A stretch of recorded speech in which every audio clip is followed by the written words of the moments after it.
ইত্তাকুল্লাহ ওয়া কুলু কাওলান সাদীদা ইয়া আইয়ুহান নাসু ইত্তাকুল্লাহ হাক্কা তুকাতিহ। আল্লাহ তাআলা ঈমানদারদেরকে উদ্দেশ্য করে বলেন তাকওয়ার কথা। আল্লাহ তাআলা মানুষদেরকে উদ্দেশ্য করে বলেন তাকওয়ার কথা। কেন তাকওয়া অবলম্বন করতে হবে? কারণ এই তাকওয়াই হচ্ছে মাপকাঠি।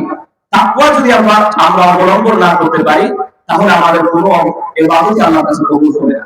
কারণ দিন শেষে কি আমরা গোপনে গুনাহ করব, আমরা মানুষকে গালমন্দ করব, আমরা কি করব, সুদ খাবো, আমরা জুয়া খেলবো। কি কারণে? কিসে আমাকে বাধা দিবে? আল্লাহর ভয় আমাকে বাধা দিবে। আল্লাহর ভয় আমাকে বাধা দেবে এই গুনাহগুলো থেকে বিরত থাকা। আরো যাবতীয় যত থাকার জন্য আল্লাহ একমাত্র আমাদেরকে কি আল্লাহর ভয় একমাত্র আমাদেরকে বাধা দিবে।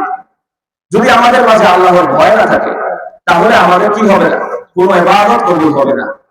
আল্লাহ কোরআনের মধ্যে এই তাকওয়ার কথাই অসংখ্যভাবে বলেছেন এবং আমাদেরকে সৃষ্টি করার লক্ষ্য উদ্দেশ্য কি? আমাদেরকে সৃষ্টি করার লক্ষ্য উদ্দেশ্য হচ্ছে ইবাদত করা, একমাত্র আল্লাহর ইবাদত করা, যে আল্লাহ আমাদেরকে সৃষ্টি করেছেন। আল্লাহ তাআলা কোরআনের মধ্যে বলেন ওয়া মা খালাকতুল জিন্না ওয়াল ইনসা ইল্লা লিয়াবুদুন। আমি জিন এবং মানব জাতিকে সৃষ্টি করেছি একমাত্র আমার ইবাদতের জন্য। কাজেই জিন এবং মানব জাতি যাতে আমার ইবাদত করে। আমরা এই ইবাদত করার ক্ষেত্রে অনেক গড়িমসি করি এবং এই ইবাদত আমাদের হয় অনেক সময় লোক দেখানো। এই লোক দেখানো ইবাদত যদি করি আল্লাহ তাআলার কাছে, তা কি হবে না? কবুল হবে না। আরেকটা বিষয়, কুরবানি আমাদেরকে শিখায় সদকা এবং মানবতার শিক্ষা দেয়। আল্লাহ তাআলা কোরআনের মধ্যে বলেন ফাকুলু মিনহা ওয়া আত'ইমুল বাঈসাল ফাকির। কুরবানির পশু যেটা তোমরা জবাই করেছো, তোমরা তা থেকে খাও। ওয়া আত'ইমু আল বাঈসাল ফাকির, এবং ফকিরদেরকে কিছু দাও। নিজেরা সব খেয়ে ফেলো না, নিজেরা সব খেয়ে ফেলো না। আমাদের এখান থেকে শিক্ষা নিতে হবে যে কুরবানির গোশত আমাদের বন্টন করা শিক্ষা। এই বন্টনটা নিজের জন্য করব, আত্মীয় স্বজনের জন্য করব, গরিব মিসকিনদের জন্য করব।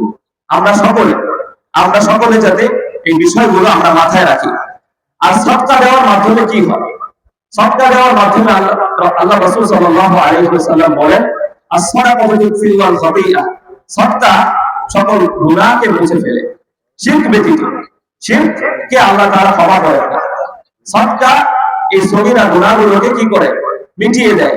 কামা ইউতফিউ আল মাউ আন নার, যেমনি ভাবে পানি আগুনকে মিটিয়ে দেয়। কাজেই আমাদেরকে এই বিষয়গুলো মাথায় রাখতে হবে এবং যে যতটুকু সামর্থ্য আছে সামর্থ্য অনুযায়ী আমরা কি করব? গরিব দুঃখীদেরকে দান করব, আমরা মসজিদ মাদ্রাসায় দান করব।